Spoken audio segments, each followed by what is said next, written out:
रात के लगभग 10 बजे थे और मेरे फोन पर एक मैसेज आता है कि पूछने की जरूरत पड़ रही है कि मैं इस वीडियो को पब्लिक करूं या नहीं करूं। डर सवाल पूछने का।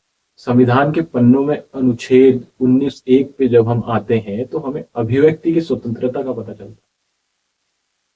रात के 10 बजे अगर आपके पास कोई मैसेज आया, 10 बजे छोड़िए, दिन के किसी भी वक्त आपके पास कोई मैसेज आता है अपने परिचित का, और अगर वो आपसे पूछता है कि भाई या बहन, मैं ये वीडियो सोशल मीडिया पे डाल दूं, और जब आप उसको देखते हैं तो उसमें आखिर ऐसा कुछ नहीं होता है। उसमें ना किसी कोई आपत्तिजनक बात होती है, ना किसी के लिए कोई गाली होती है, ना कोई हिंसा वाली चीज उसमें होती है। तो आपके मन में प्रश्न अवश्य उठेगा कि आखिर क्या वजह है कि ये पूछा गया, इसको सोशल मीडिया पे डाला जाए या नहीं।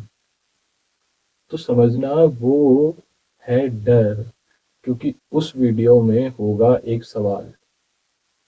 ये आज भारत की स्थिति ऐसी बनी हुई है, तभी एक छोटा अटपटा सा मुद्दा आपके सामने लेके आया हूं। देखिए, हम भारत समाज में रहते हैं, भारतीय समाज में रहते हैं, एक लोकतांत्रिक समाज में रहते हैं। तो आज हम इसी विषय पर बात करेंगे, क्या आखिर इस लोकतांत्रिक समाज में सवाल पूछने का अधिकार अभी भी बना हुआ है, या इसको बहुत सारी वर्जनाओं द्वारा प्रतिबंधित कर दिया है। नमस्कार साथियों, मेरा नाम है मयंक और आज इस वीडियो में बात करेंगे, क्या सवाल पूछना हमारा अधिकार है या अपराध। भारतीय संविधान हमें अधिकार देता है। संविधान के पन्नों में को खंगाले तो मौलिक अधिकार अनुच्छेद 19(1)(a) में ही स्वतंत्रता का अधिकार दिया गया है। मौलिक अधिकार अर्थात जो हमें हमेशा मिलेंगे, जिनके उल्लंघन पे हम सीधे सर्वोच्च न्यायालय जा सकते हैं, कि सर्वोच्च न्यायालय से कह सकते हैं हमारे अधिकारों का उल्लंघन हुआ है। पर आज की स्थिति को आप देखिए, क्या आप इस अधिकार का उपयोग कर रहे हैं? क्या आप प्रश्न कर रहे हैं? कोई भी ऐसी व्यवस्था जो सही नहीं है, या आप उस पर चुप बैठे हैं? भारत में विभिन्न राज्यों में क्षेत्रीय पत्रकार जब कोई भी आवाज उठाते हैं, कोई भी सवाल करते हैं, प्रश्न पूछते हैं, तो अक्सर कुछ दिनों बाद अखबार के एक छोटे से कॉलम में एक खबर छपती है कि अमुक तारीख को वो पत्रकार की हत्या हो गई। अब सोचिए, स्तर देखिए आप अभिव्यक्ति की आजादी का, सवाल पूछने की आजादी का, कि सवाल पूछने से आपकी जान को खतरा हो जाए। और अक्सर हम देखते भी हैं कि अगर कोई व्यक्ति सवाल पूछता है तो वो पहले दिमाग में ये सोच लेता है कि मुझे पूछना चाहिए, कहीं अगर मैं सवाल पूछूं और मुझ पर कोई केस हो जाता है तो मेरा क्या होगा। अगर मैंने सवाल पूछा और अगले दिन मुझे देशद्रोही करार कर दिया जाए तो मेरा क्या होगा। इससे भी बढ़ के बात, अगर मैं अगले दिन जीवित ही नहीं रह पाया तो आखिर मेरा क्या वजूद। इस लोकतांत्रिक देश में ये समस्या उभर रही। हमारा दायित्व होना चाहिए कि हम इन चीजों से उभरें और अपने अंदर एक आदत डालें कि हमें सवाल पूछना है। सवाल पूछना है। कोई भी नीति अगर कार्यान्वित हो रही है, अगर उसका क्रियान्वयन हो रहा है, तो वो सही तरीके से हो रही है। अगर कोई समाज में गलत काम कर रहा है, या कोई लाभ कमाते हुए जनता का नुकसान कर रहा है, तो वहां पे सवाल पूछिए। आप सरकार से सवाल पूछिए, क्योंकि सरकार कहीं से उपजी नहीं है, सरकार आपके द्वारा चुनी गई है। आपने जब मतदान करा है तभी सरकार बन पाई है। आप जब मतदान करते हैं तभी किसी राज्य का मुख्यमंत्री बनता है, हमारे देश का प्रधानमंत्री बनता है, उनकी कैबिनेट बनती है। तो सर्वोच्च आप है। आप की सर्वोच्चता के कारण ही प्रधानमंत्री का पद सर्वोच्च होता है। तो अपनी अभिव्यक्ति की स्वतंत्रता के अधिकार को जानिए। अगर आपको लगता है कि कुछ गलत है तो उसको पूछिए, और अगर कोई प्रश्न कर रहा है तो उसको धैर्यपूर्ण सुनिए। सीधे आप अगर निर्णय लेने लगे, अक्सर होता है भारत में, अक्सर, क्योंकि मैं आपको प्रत्यक्ष अपने अनुभूति के अनुसार से बोल रहा हूँ कि भारत आज पक्ष और विपक्ष में बढ़ चुका है। अगर कोई सही सवाल भी पूछता है तो अक्सर जो पक्ष वाले लोग हैं, वर्तमान में जिनकी सरकार है, वो पक्ष वाले लोग उसको गलत तरीके से मान लेते हैं। जी ऐसा नहीं है, आप एक लोकतांत्रिक समाज में हैं। पक्ष और विपक्ष आप संसद तक सीमित रखिए, आप पार्टियों के मुख्यालय तक सीमित रखिए, पर आप जब समाज में रहते हैं तो आप सिर्फ एक हैं। आपका सिर्फ एक पक्ष होना चाहिए, मेरे देश का हित, मेरे समाज का हित। हम कैसे आगे बढ़े? आज हम बात करते हैं कि भारत विश्व गुरु था और हम विश्व गुरु फिर से बनेंगे। मेरी बात मानिए कि विश्व गुरु हम जरूर बनेंगे, पर उसके लिए जरूरी है कि आप सवाल पूछिए, क्योंकि जब तक सवाल नहीं पूछेंगे तब तक उत्तर नहीं मिलेगा।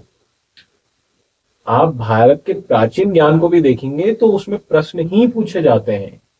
अगर प्रश्न ही नहीं है तो उत्तर कहाँ है, और अगर उत्तर ही नहीं है तो आप किस चीज का निर्माण कर रहे हैं? आप सरकार बना रहे हैं, हम सरकार बना रहे हैं, तो बनाने वाला बड़ा है, आपके हिसाब से सरकार चलती है। और अगर समाज में कोई वर्ग, कोई व्यक्ति, मात्र एक व्यक्ति भी अगर सरकार की वजह से उसको कोई चीज हानि हो रही है, उसको पीड़ा हो रही है, तो ये दायित्व सरकार का है, और सरकार के साथ साथ समाज में रह रहे आप लोगों का है, हम लोगों का है कि हम प्रश्न उठाएं।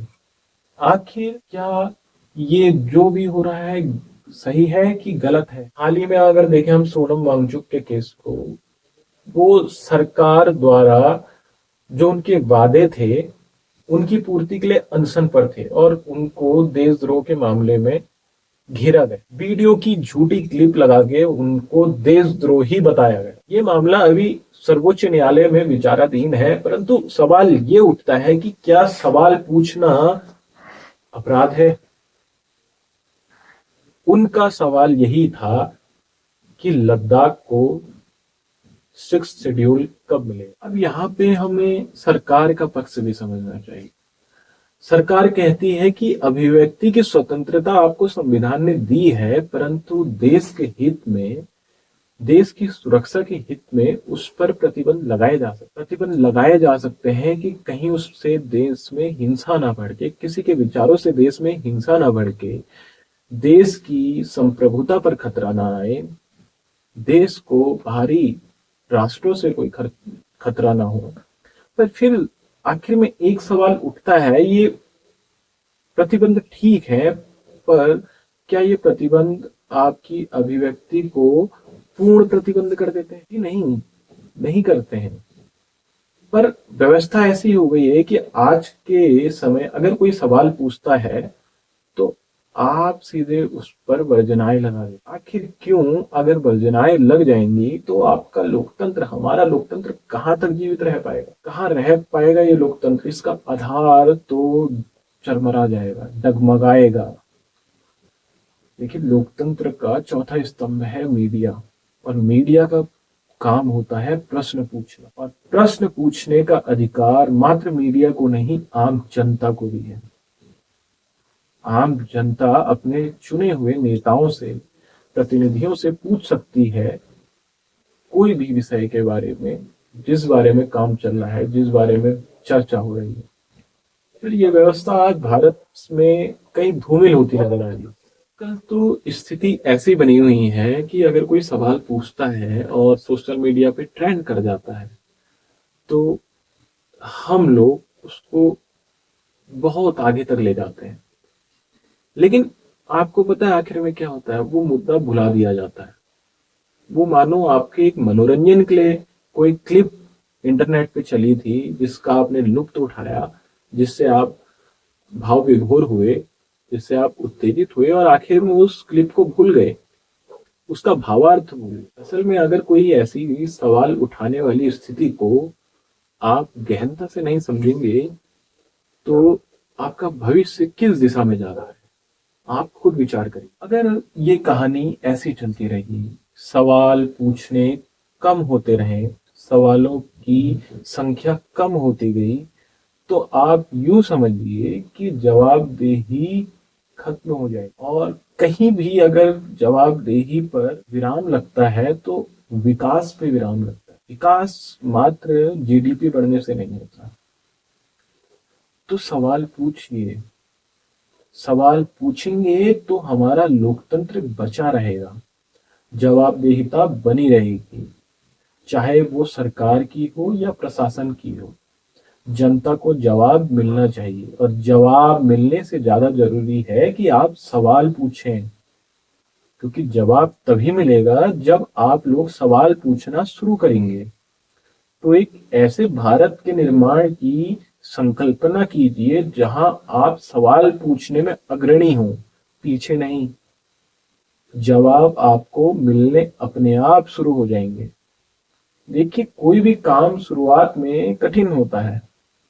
आप सोचेंगे कि अगर मैं आज ही एक सवाल पूछूं, प्रश्न करूं तो उसका उत्तर तुरंत मिल जाए, समय लगता है। पर अगर ऐसी स्थिति बन गई, आप एक ऐसी व्यवस्था बना दे जहां पे आप सवाल निरंतर पूछ रहे हैं, तो वास्तव में लोकतंत्र मजबूत होगा। आपका मतदान का जो मूल्य है वो अतुलनीय हो जाएगा। आप अपने मतदान की कीमत समझ जाएंगे कि आपने मतदान करके कितना बढ़िया काम करा है। आप लोकतंत्र में जवाबदेहिता को बढ़ाएंगे। अगर कोई भी कार्य के प्रति आपको लग रहा है कि मुझे इसका जवाब चाहिए, इसकी जिम्मेदारी कौन लेगा, तो आप पूछ सकते हैं तब जब आप अंदर एक आदत डालेंगे प्रश्न पूछने की। कि प्रश्न पूछने से कोई देशद्रोही नहीं बनता। ऐसा मत सोचिए कि मैं आज अगर एक प्रश्न पूछूंगा तो मेरा विरोध होगा। ऐसा मान के चलिए कि अगर इन बातों को कोई गलत तरीके से समझ ले तो जरूरी नहीं मेरी बात ही गलत हो। कितनी बार बात समझने का तरीका भी गलत हो सकता है। तो आप अपनी सवाल को एकदम क्लियर रखते हुए पूछें और समाज को भी कोशिश करनी चाहिए कि आप तुरंत निर्णय ना लें, क्योंकि सवाल आपस में से कोई एक ही पूछ रहा है। आप समाज में जितने भी लोग हैं उसी में से समाज का एक हिस्सा है वो व्यक्ति जो सवाल पूछेगा। तो उसको सोचिए, समझिए और फिर उसका समर्थन कीजिए, उसका विरोध कीजिए। अगर आप यही सोचते रहेंगे कि पक्ष और विपक्ष, तो आप एक नहीं हो पाएंगे। जैसा मैंने आपको पहले कहा है, पक्ष और विपक्ष आप संसद में रहने दीजिए। संसद में पक्ष और विपक्ष रहेगा तो लोकतंत्र को मजबूती मिलेगी। परंतु अगर ये पक्ष और विपक्ष आपका भारतीय राष्ट्र के धरातल पर दिखा तो राष्ट्र कमजोर होगा। असल देशद्रोह तो तब होगा जब हम पार्टियों में बढ़ जाएं। हमारा देश प्रेमी, राष्ट्र प्रेमी होने का एकदम सफल उदाहरण तो तब प्रदर्शित होगा जब हम पक्ष विपक्ष को छोड़ के प्रत्यक्ष प्रश्न करें। तो अब आप ये मानिए कि अगली बार अगर आप सवाल पूछते हैं तो आप मन को मजबूत करिए और सोचिए आप लोकतंत्र को मजबूत कर रहे हैं। जी हाँ, आप अपने राष्ट्र को मजबूत बना रहे हैं।